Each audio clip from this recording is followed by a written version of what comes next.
Online courses. Are you making them for your business? Now, this doesn't have to be a public business or a private business. It could be your own personal business.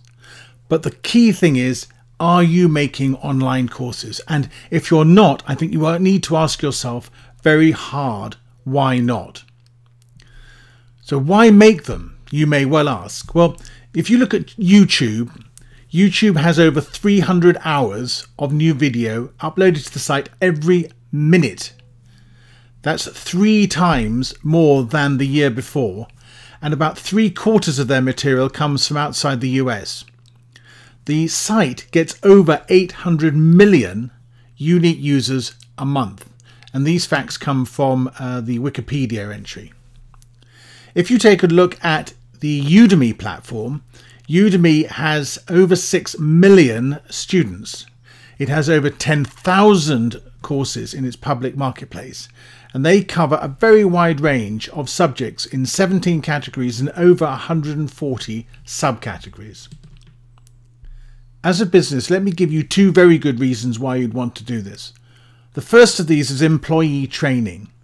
You've got all this knowledge in your organization and a lot of experience tied up in a lot of valuable employees who you've spent money training over the period of time. Now, you may not have actually put them on training courses, but the fact that you've paid them and taught them to do the jobs they're doing and that they're doing them very well is training, and it's an investment in those employees. So what happens if one of those employees dies, or, as inevitably will happen, they retire? Well, you lose all that knowledge and expertise. Well, if you create with them a series of training courses around the work that they do, you capture that knowledge and experience. And it's so easy to do. If you're looking outside of your business, you can use this for content brand awareness. And by that I mean you can build some information products for your customers about your business, about the people in your business, about the products and services that you offer. And these don't have to be selling videos. They are just information products which help your potential customers to understand better what you can offer and to help your existing customers understand what else you can offer. And by creating this content and putting it out there, you're very easily building great awareness with your potential market and your existing customers about what you can offer to the market. It's just fantastic, and it's so easy to do. Now, as an individual, you might be a consultant, and if you want to enhance your reputation, there's no better way of doing it than by creating a series of educational courses. Now, at the very simple level, this could even be one video like this one, which is only going to be, well, this video might be 10 or 20 minutes long. Your video could be 2 or 3 minutes long, and it's still going to enhance your brand reputation. And if you had a series of those videos, you could put a little wrapper around them and you've got a course.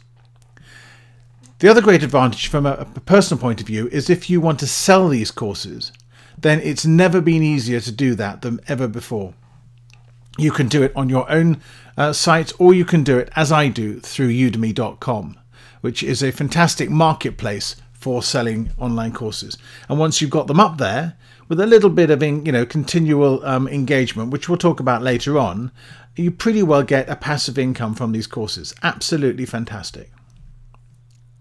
So what are the benefits of doing this?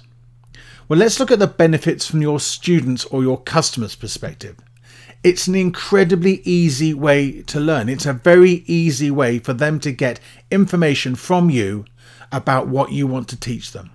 It's so much more engaging than having just a written text as you get in a book, or maybe even just listening to something on the radio, because this is engaging all of their senses. This is one of the reasons YouTube is so successful. The benefits to you, we've already touched on passive income, but the high perceived value of a video course means that people are prepared to pay good money for it.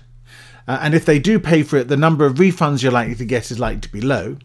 But equally, the perceived value is high from the quality of the content and the quality of the delivery and the quality of the production. And therefore, the whole package enhances your reputation, enhances your brand, and makes you much more of an authority in your subject. Now, the last one is the best of all, and this is because it gives you international, global reach. The students are literally all over the world. And therefore, you can take yourself from being a small local individual consultant and actually selling to a global market. And that sort of scalability is just breathtaking. So what types of courses can you make? Well, in the first instance, let's look at whether they're paid or free. Of course, you can create paid courses and charge for them, but you may well want to create free courses, because if you give this content away, then you may be able to gain other business on the end of it. At the same time, if you build a student body who really enjoy your courses and your content, you can then sell subsequent offers to them at a later date. These courses can either be public or private. You can put them behind a membership site wall in order to keep them and keep that content within your own business. Or you can actually make that content freely available in the public domain so that people can learn from you in the broadest possible sense. But this does mean if you're creating training for your own company, you can do it without giving away any of your commercially valuable content. And if you want to create some sort of message to put out to potential customers and to your customers, it's just as easy to do that. Think about these courses in two ways as well. Are you providing information, or are you creating a knowledge transfer process? Are you educating your customer base or your students about something with regard to sharing more information about it, or do you have a specific teaching objective? And I would argue that if you're promoting your business and you want to tell them more about what you can do, then maybe you create a series of case studies, of stories, of introducing some of your key employees and getting across the story of your business. And that's information. But if you want to help them to better use your products and services, then you can give them that sort of information in terms of the courses and training to get the most out of whatever it is that you produce. So you can have information or knowledge transfer. Now, these courses can be long or they can be short. It's entirely up to you. I'll talk about a little bit more about course length a little bit later when we start talking about planning. But if you want to produce something short and punchy, that's great. If you have a long, complex product or service that needs explaining, then by all means, make it a very comprehensive offering. If you've got business processes, then you design the course to cover the business process. Or you can split it up into different lengths. It's entirely up to you. And don't forget, you can make these courses about absolutely anything. There's no reason to say, well, I'm not in the right industry, I'm not in the right business. Whatever business you're in, you can make some sort of video course, some sort of online course, some sort of privately held information or education course for your own employees, and it is going to be something which you'll get repeated benefit from over time. Let's talk about hosting these courses, because that can be another contentious issue. One of the easiest ways to do it is simply host it on your own website and keep it in the private area of your website if you want to do that. If you want to make it more public, again, it's relatively easy to set up an area on your website where you can make these courses accessible to anybody who comes to your website. If you want something more sophisticated in terms of a teaching experience, then you can use a self-hosting platform like Fedora, which enables you to put up a comprehensive course. It always offers lots of course-type functionality for a very reasonable cost a month. But behind that, you can have a very sophisticated course offering, particularly if you're selling to the public. Less important, perhaps, if you're doing it for internal training purposes. And then, of course, there's the public marketplace of Udemy. Well, one of the advantages of this is that there are 6 million people there, as I've already said, who want to take courses. So you've got a willing audience. So if you're producing a course because you want to sell it, it's a fantastic place to be. If you're creating a course because you want to promote your brand or awareness, be aware that they may not be automatically your audience. But hey, 6 million of them, there's bound to be a few who are, and that's bound to be a source of potential customers for you. So what is expertise? Are you sufficiently an expert to be doing this? Well, one definition of expertise is simply knowing more than the next guy. So if you've got some experience on a particular subject, and I happen, as you can see, to have some experience now in how to make online courses. Well, if you've got that experience, you can make a course which demonstrates your experience, and there will be plenty of people out there who will benefit from it, whether you give it to them or whether you sell it to them. If you're looking at this from a business point of view, then you can capture the expertise of your existing employees. You can capture them and get them to explain the exact processes they use to do their job. You can capture customer experiences and turn them into case studies. You can capture the systems that you use, and therefore you can use that for training new employees. And it's such an efficient way of doing it, because instead of tying up lots of resources, once you've made these courses, and as long as you keep them up to date, then you can induct new employees, and part of that induction process can be to go through these trainings. And if you include quizzes and completion certificates and things in it, then you can give them a real learning experience of great quality and make them feel that they're really picking something up, and you can make sure that they're picking up the information they need to pick up because they pass the quizzes. In addition, of course, the other thing you can do is you can get them to share their tips, their tricks and their techniques for doing their business efficiently, and build that learning experience of your experienced employees into the business. And of course, what happens if they leave? What happens if they retire?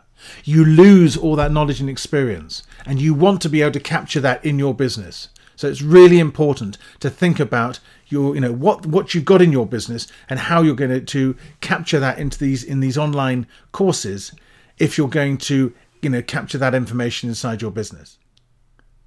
Now, brand building is all about creating compelling content, and there's no better way to do this than in a video course. So if you put together a really well-structured piece of content, which becomes a video course, then you can enhance your reputation. Now, you can share this on YouTube and on other video sites, of course, but you can also put it out on teaching platforms, and therefore start to build a reputation as an instructor rather than just a consultant. This creates real authority. It's far more compelling, in my view, than either audio or text, because it's so encompassing and you can provide the additional materials. And don't forget, by using platforms like Udemy and by putting it out on YouTube, you are reaching a global audience. It's absolutely fantastic how you can scale this so simply. And the last thing I really like about these video courses is that you can create real student engagement through various mechanisms, which I'll come on and explain to you. But it's things like quizzes and answering questions and being present for your students, even though this is all done online. So you ask, what makes a good course? Well, let's start by highlighting the key fact, and that is, I think you need to have a specific and very well explained learning objective. General courses tend to be less compelling and less listened to because they can be quite waffly. But if you set out to teach a specific object in your course, then people will go to that course because that's what they're seeking to learn. So start with a specific learning objective. Now, in terms of length, I recommend somewhere between 30 to 90 minutes.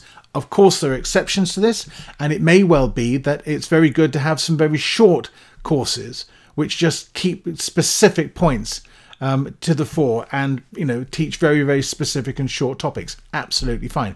Equally, if you've got a very long and involved process, you may need a much longer course. But if that's the case, I would still recommend breaking it up into part 1, part 2, part 3, because it becomes quite hard work to complete these very, very long courses. Now, I recommend individual lectures should be between 3 and 6 minutes long. This is more of a webinar style presentation to you, so I wouldn't be advocating this as the length of an average lecture. You should make sure that your course has got very clear sections, and you start by laying these out, and then you want to make sure that each section has got an introduction and a summary, and then the course itself wants to have an introduction and a summary. Think as well about the other course materials that you can bring to this, whether you produce copies of slide decks or text summaries or quizzes, whatever it is. Maybe it's illustrated manuals.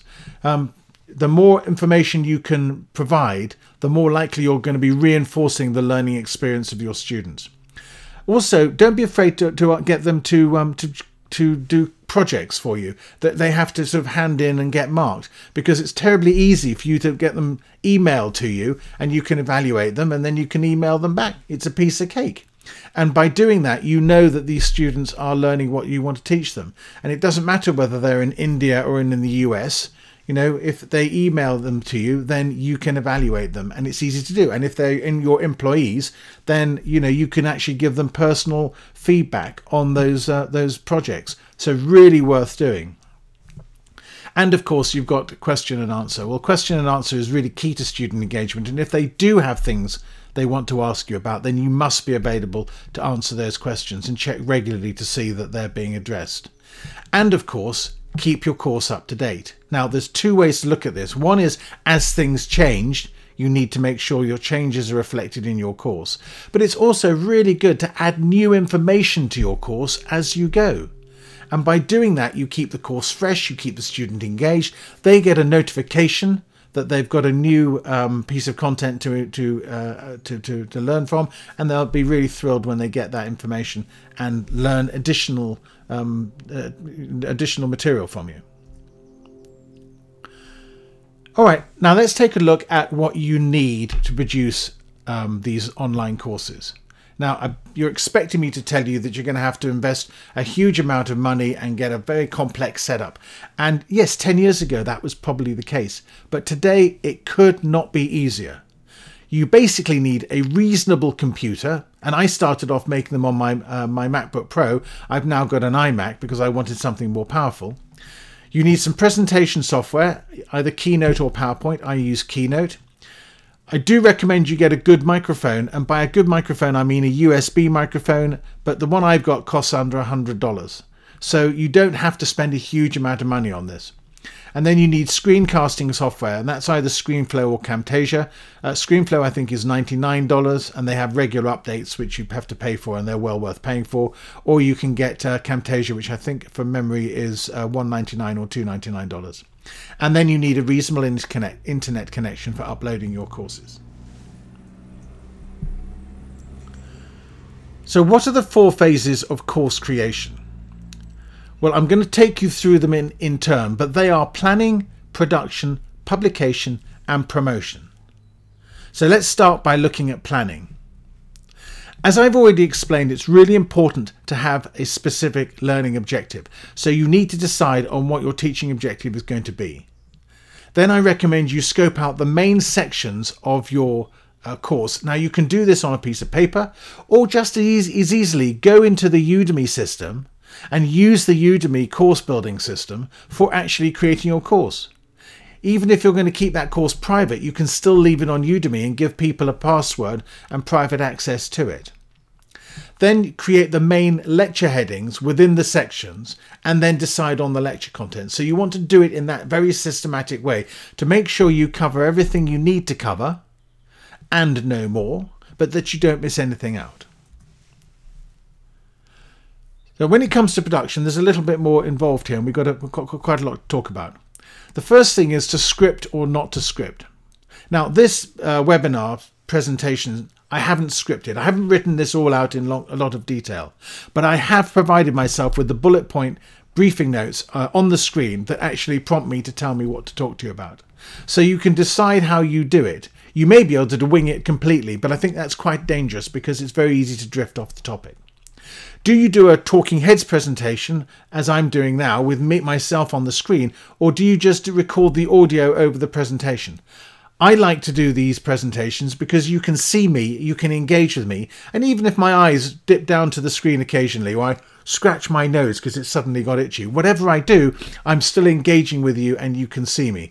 Make sure you keep looking as much as possible at the lens so that you get the real eye contact with your audience. Lighting is really important. We'll talk about that in a little bit more detail in a minute. Sound quality is vital, and again I'll go into that in more detail. Pace and energy is important. You don't want to be all monosyllabic like this and talking very slow because it's very dull.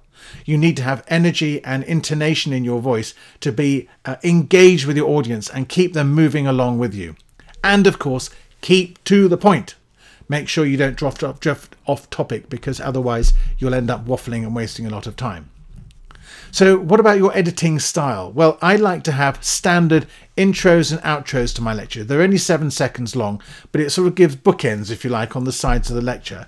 And I've also got a little royalty-free music clip I use with all of my lectures, so people get used to the standard and the style of my presentations. I do try wherever possible to have the highest production standards, but I don't go bonkers about that. I haven't got a multi-million-dollar setup in my office. I've got a pretty efficient setup, and I hope you find that these production standards are more than adequate. And I'm trying to do this on the 80-20 basis, that I get at least 80% of the production standard you expect for 20% of the time on my side. As much as possible, edit out any waffle, but don't be afraid to have multiple takes. So I've made a couple of mistakes already in recording this, but when I go through the editing process, I shall weed these out and edit them out. And last but not least, don't, for heaven's sake, have any background noise if you can avoid it, because it's really distracting, and I strongly recommend you eliminate that. Let's just talk about lighting. Lighting is important, particularly if you're appearing on screen. And I do my best to get the right balance of lighting using a combination of natural and artificial light.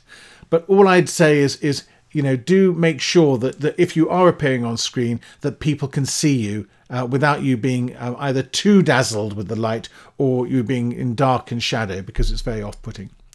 You want to have a relatively uncluttered background. Guilty, Your Honour. What you see behind me is my office, my study. That's me, and that's my life. So I'm trying to communicate a little bit about my personality there. Of course, you can put a green screen up. I do have one. It takes a little bit more fiddling with the light, and my office isn't very well set up to deal with that. But then with green screen, you can put whatever background in you want and neutralize it. Try and keep the whole production process simple, because the more complex it is, the more difficult it is to set up every time when you actually want to start to do a recording. At the same time, make your whole process for creating these fast and efficient, because you want to be able to churn out high quality, great content, amazing courses very quickly. Otherwise, the whole system gets bogged down. And once you've created them, don't forget to upload them and back them up to make sure you don't lose them. Finally, you'll want to probably write lecture summaries and descriptions as you go. You'll certainly need these in your accompanying materials so people know what to expect in the lecture. And the best way to do it is as you're recording the lectures themselves. Let's take a look now at publication. The first question really is around pricing. And this depends on a number of factors, both the length of the course, but also, I would argue very strongly, the value of the content within your course. Because if you're communicating something very valuable, it doesn't matter how long or short it is, then the pricing of your course should reflect that. Be aware as well, while we're talking about pricing, that if you put your courses on Udemy, expect them to get a lot of sales, but a lot of sales through discounts, because Udemy, if you opt into it, is very good at marketing your course, but they do market it with very substantial discounts. And you can still price your course high, and you can still sell your courses to your own prices, but you do need to bring that factor into consideration when deciding on what your pricing level is. You need to make sure you've got all your course materials ready, and this may be the copies of your slide decks or whatever additional materials you're wrapping around your course. They have to be ready when you get going. Be prepared when you launch as well to get engaged with your students from the off. They may well have questions, but you definitely want to get your course out there with momentum and get people talking about it. And then, of course, as you go on, don't be afraid to add extra lectures or new information as you get feedback from your students. And as you discover maybe that there's an extra bit of information you can tuck into a section to improve it. So when you publish, you have to think whether you want to go public or private, whether you want to create audience awareness through about the fact that you've got a free course or a paid course. So you do need to have a strategy for what you're going to do once you hit that publish button. You might consider sending out a broadcast email to your email list to tell them the course has been published. You might want to put announcements on the platform or any other social platforms that you're on, and indeed create a social media engagement campaign around your new course to make people aware of it. And don't be afraid to use your website to release a press release, put a blog post up, or even put banner ads where people can find your course and enroll in it. So create some sort of awareness of your course from the off. You need to have a strategy for making people aware of your course when you publish it. And I would separate this out from the point I'm going to talk to you next, which is promotion. And promotion really refers to the ongoing promotion of your course or courses after you've published. And again, if we go back to the 80-20 rule, then it's back to the 80% of the work is done after you've published your course. And it's in the ongoing promotion of your courses to keep getting those sales, keep growing that audience. So you do need to have ongoing campaigns. And I do these all the time in social media. You know, do simple things like add your links to your courses in your email signatures. When you send emails, people can see them. Don't be afraid to use social media scheduling in a reasonable way to continually get your messages out in a very efficient way. If you produce any new content, then make an announcement about it, put a little press release about it, put a blog post about it, and then link back to the course. And that gives people another reason to be aware of your course and then perhaps to sign up if they're new. But certainly if they're already a member and enrolled in the course, then they'll be able to pick up your new information straight away. Consider using free and discount promotions. Again, it's horses for courses and it depends on where you want to do these promotions. But it's definitely worth having an ongoing strategy to build your audience, even if you do it for some people for no financial return in the short term. There's always a chance they'll buy another one of your courses later. Take the opportunity, if you've got more than one course, to cross-sell between courses. I do this all the time, and I always pick up new sales doing that. And if you can find other people in the same area, whether they're bloggers or instructors or other businesses, and you can cross-promote to each other's audiences, then it's another way of gaining new engagement in your courses. So let me go back to the original question. Why are you not doing this if you're not doing this? Why aren't you creating online courses, video courses for your business to promote yourself, to promote your brand? It may be you're just new to the idea. Well, that's absolutely fine. I've been doing this for less than 2 years, although arguably as an advisor, I've been actually advising people one-to-one for over 25 years. Ask yourself, does your business need to create an online training school? This can be something which is totally private to your business. Equally, you might want to provide some industry knowledge to other companies in your industry, and by doing that you can make other employees and other companies aware of you, and it could be a great way to, although you don't want to make it an overt way, of finding ways of getting new employees. So I'm not advocating poaching here, but you increase the awareness of your business in the industry, and that can be no bad thing. Maybe you can work with your industry bodies, your trade association, to put these videos together and get a lot of kudos for doing that. Do you need to capture your business processes in online courses? Do you need to have your in-house training enhanced and scaled and made more efficient by creating online courses? Do you need to create information or education courses for your customers? Do you want to improve their awareness of your business and make your conversions of new business higher by having this content out there in video form? Or do you want to give them training on your products and services after they become customers, again through online courses? Well, I don't know why you're not doing it, because once you've done it, it's so great and so compelling, and it'll be, providing you get these production standards right, it's going to be something they're going to absolutely love. The question I'd ask is, what's it worth to you? And the flip side of that is can you afford not to do it? Is there an opportunity cost associated with this? Because as you've seen, the actual cost of creating these courses is, from a business point of view, minimal. From a personal point of view, it's nominal. And therefore it's so easy to do now, you've got to be asking yourself why you're not doing it. So, do you need my help? Now, who am I? My name's John Colley. I'm a former Army officer. I've got over 25 years of business experience. I've got technology and marketing experience and expertise. I myself have published over 12 courses. I've got over 500 lectures published, and I've got over 14,000 students. So I really know what I'm doing in this field. And if you need my help, then why not contact me? You can email me, john@jbdcolley.com. You can call me, 44, I'm in the UK, and then it's 7813672612. If you're in the UK, just put a 0 in the front of that and drop the 44. You can find me on Udemy, udemy.com/u/John Colley. That'll get you to me, my profile, and there you'll be able to see my courses and be able to preview and experience one or two of them. Nearly all my courses have got previews in them, and you can have a look at those for free. And of course, you can find me at my website, which is jbdcolley.com. So in all those instances, reach out and give me a shout. And, let's have a no obligation discussion to see if I can help you with your online courses and your online education. So ask yourself, what are you missing out on? Are your competitors doing this?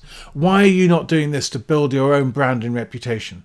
What is the opportunity cost to you or your business of not doing this? And what are the marketing benefits to you or your business of doing this? Find out. Give me a shout. You've got all my contact details now for a no obligation discussion. It'd be brilliant to have a chat with you to see how I can help you. So that's it. Online courses, are you making them for your business? I strongly recommend that you should. I hope you found this really helpful and engaging, and I look forward to seeing you very soon in another one of my videos.